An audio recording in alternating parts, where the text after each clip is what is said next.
আসসালামু আলাইকুম। সম্মানিত দর্শক, ভিডিওর উপরে যেই ফটোকার্ড দেখছেন, এখানে লেখা আছে ছাত্র শিবিরের উদ্যোগে কোরআন দিবস উপলক্ষে কোরআন তিলাওয়াত প্রতিযোগিতা অনুষ্ঠিত। এই আয়োজনের মূল উদ্দেশ্য ছিল পবিত্র কোরআন দিবসকে স্মরণীয় করে রাখা।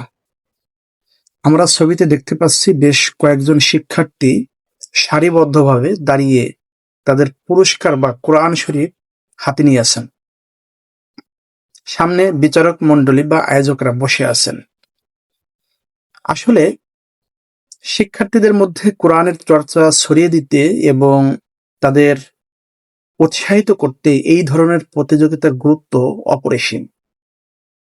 এটি কেবল একটি প্রতিযোগিতা নয়, বরং নতুন প্রজন্মের অন্তরে ধর্মীয় মূল্যবোধ গেঁথে দেওয়ার একটা সুন্দর প্রচেষ্টা। এই পুরো আয়োজনটি নিয়ে আপনাদের মূল্যবান মতামত কি? শিক্ষার্থীদের মেধা বিকাশে এই ধরনের উদ্যোগ আরো বেশি হওয়া প্রয়োজন বলে কি আপনারা মনে করেন? আপনাদের ভাবনাগুলো অবশ্যই জানাবেন। ভিডিওটি ভালো লাগলে লাইক দিন এবং শেয়ার করে অন্যদের দেখার সুযোগ করে দিন।